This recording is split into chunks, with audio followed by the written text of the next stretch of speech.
Baik, Assalamualaikum warahmatullahi wabarakatuh. Kami dari kelompok 2 akan memaparkan hasil diskusi kami mengenai etika produksi. Pertama-tama, izinkan kami memperkenalkan diri terlebih dahulu. Saya Ervina Gitias Pungki dan juga rekan saya ada Angga Vera Farika, Deiva Evan, dan juga Yuanita Artista. Di sini kami akan memaparkan materi etika produksi meliputi fungsi produksi, produk apa yang dibuat, jumlah yang diproduksi, alasan memproduksi, jenis produk yang dibuat, proses produksi.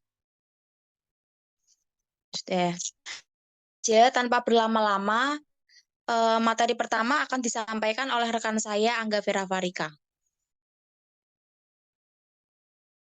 Fungsi produksi dalam proses fabrikasi merupakan satu aktivitas fungsional yang mesti dilakukan oleh setiap perusahaan untuk penciptaan atau pengadaan barang atau jasa. Transformasi yang dilakukan dalam kegiatan produksi adalah untuk membentuk nilai tambah bahan mentah sampai menjadi bahan jadi.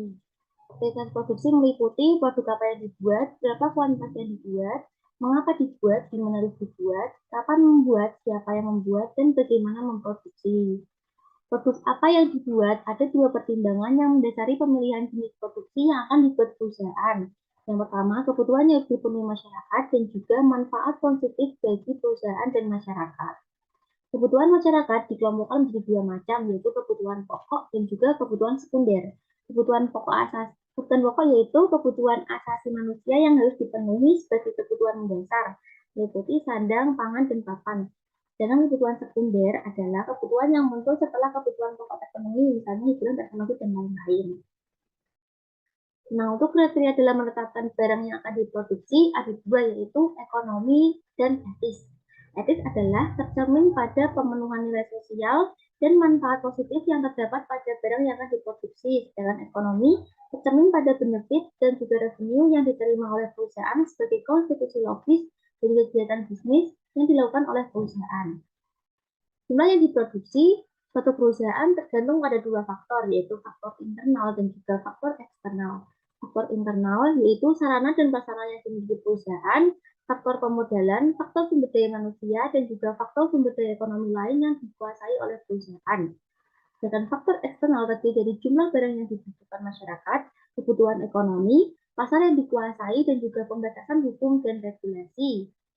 Prinsip penentuan jumlah produksi berdasarkan pada jumlah produk berisi tolak pada usaha dapat memenuhi kebutuhan masyarakat di sekitar perusahaan, memenuhi kesejahteraan manusia, memberikan dan meningkatkan layanan terhadap masyarakat, memperoleh benefit dengan memenuhi kebutuhan masyarakat, dan juga efisiensi ke dalam dan ikut mendukung optimalisasi alokasi sumber daya ekonomi secara adil dan merata. Selanjutnya akan dijelaskan oleh rekan saya. Berikutnya adalah alasan memproduksi. Yang pertama, karena alasan ekonomi. Produksi dilakukan karena adanya kebutuhan di masyarakat yang dapat dimanfaatkan sebagai peluang yang menguntungkan dan mendapat penghasilan jika kebutuhan tersebut dipenuhi oleh perusahaan. Yang kedua, alasan sosial dan kemanusiaan. Barang diproduksi lantaran adanya manfaat positif bagi masyarakat.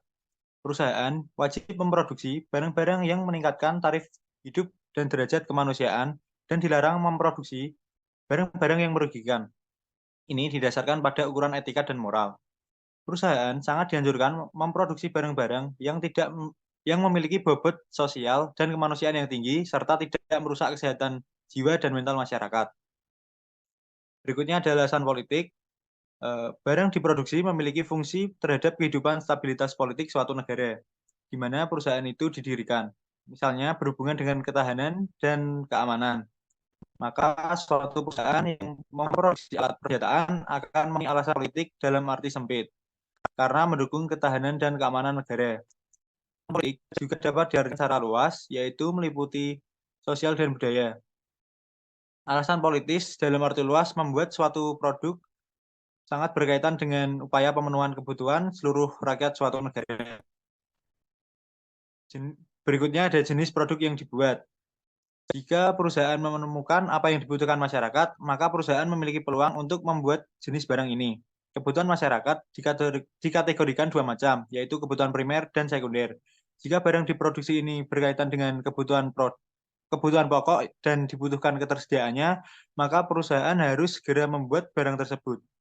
Hal ini mengingat adanya unsur sosial yang tinggi bagi perusahaan. Berikutnya akan dijelaskan oleh rekan saya. Baik, untuk materi selanjutnya adalah proses produksi. Etika bisnis yang berhubungan dengan manajemen proses produksi bertitik tolak pada pemahaman atas konsep transformasi pembentukan nilai tambah dari produksi. Transportasi nilai tambah ini terbentuk sebagai akibat dari mekanisme 3 tahap dan unsur, yaitu tahap research, tahap proses, dan juga tahap finishing. Unsur-unsur researchers terdiri dari unsur alam atau bahan dari alam, unsur tenaga kerja, unsur modal atau kapital, dan juga unsur teknologi atau rekayasa atau manajemen. Tahap unsur manajemen proses, yaitu unsur pengelolaan researchers sampai menjadi barang baru atau nilai jasa yang tinggi.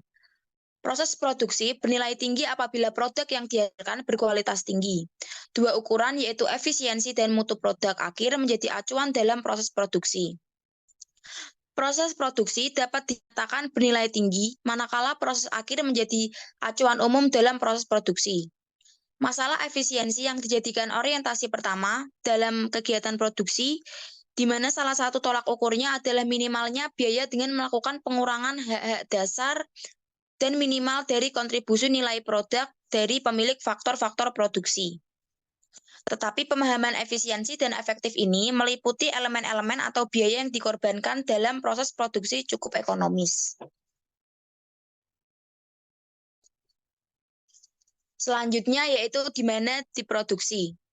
Untuk menentukan lokasi di mana diproduksi dilakukan berhubungan dengan perencanaan lokasi pabrik atau dikenal dengan plan location. Faktor-faktor yang mempengaruhi dipilihnya lokasi tertentu dijadikan pilihan lokasi perusahaan antara lain yang pertama, kemudahan memperoleh supplier bahan dan alat-alat produksi. Yang kedua, murahnya sumber-sumber ekonomi yang tersedia di lokasi terpilih. Yang ketiga, akses ke pasar cukup efektif dan efisien. Yang keempat, terakulasinya biaya keseluruhan yang paling murah yaitu biaya modal, tenaga kerja, alat-alat produksi, dan bahan-bahan lain.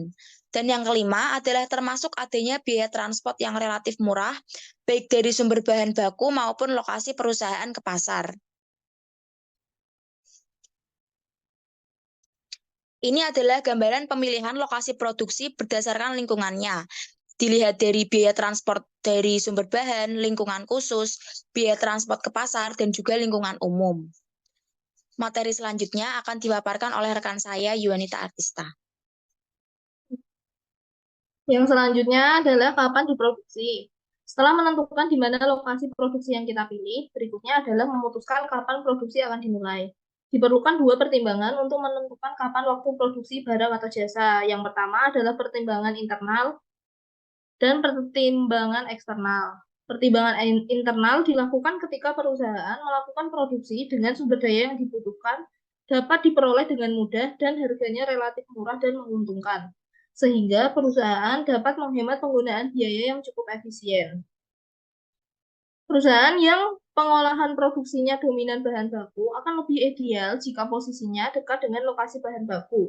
Sebaliknya, untuk perusahaan yang bergerak dalam bidang distribusi atau marketing akan lebih ideal jika perusahaannya mendekati pasar konsumen.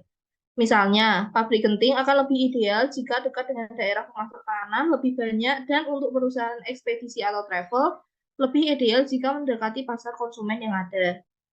Yang kedua adalah pertimbangan eksternal. Pertimbangan eksternal dibutuhkan perusahaan untuk melihat peluang pasar pada saat pasar sangat membutuhkan produk yang akan dibuat.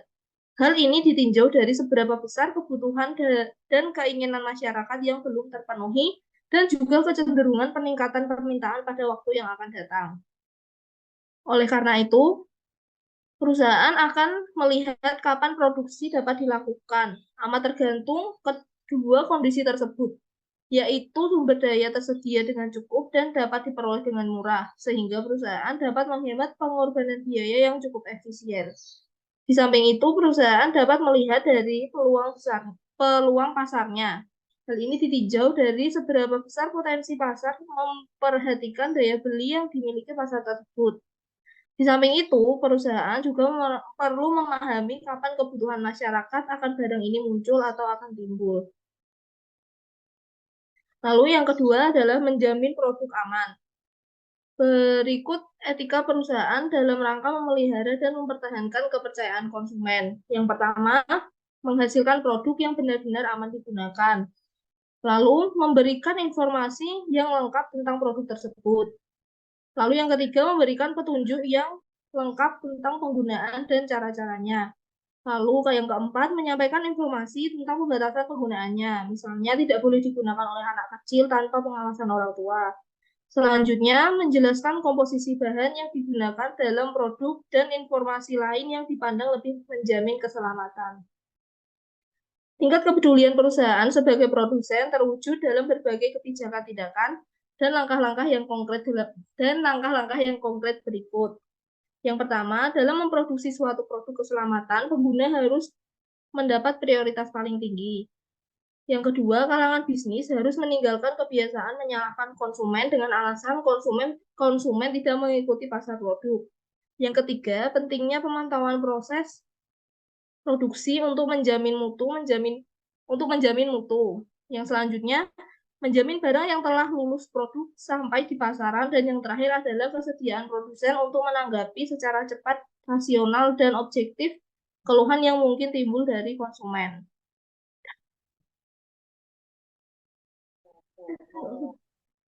Oke, baca. Nah.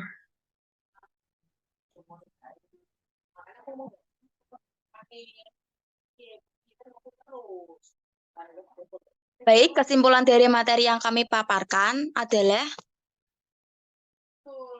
etika dalam produksi sangat diperlukan karena semua pekerjaan harus ada dasar etikanya, apalagi di dalam produksi. Etika sangatlah diperlukan guna untuk dapat mengetahui maksud dan tujuan produksi atau untuk dimengerti oleh rekan bisnis atau lawan bisnis. Jika tidak terdapat etika dalam produksi, dikhawatirkan akan terjadi cara atau produksi yang tidak sehat atau yang tidak sesuai dengan harapan. Maka dari itu, sangatlah penting etika dalam produksi. Dengan adanya sistem etika dalam produksi, si pemilik bisnis atau dalam melakukan produksi dapat memahami cara produksi dan bagaimana ia menjalani produksi yang sesuai dengan etika atau peraturan yang berlaku, baik bagi si pelaku bisnis ataupun bagi dalam produksi yang menggunakan etika bisnis di dalamnya. Baik, cukup sekian presentasi dari kelompok kami. Kurang lebihnya mohon maaf. Wabillahi taufik walhidayah. Wassalamualaikum warahmatullahi wabarakatuh.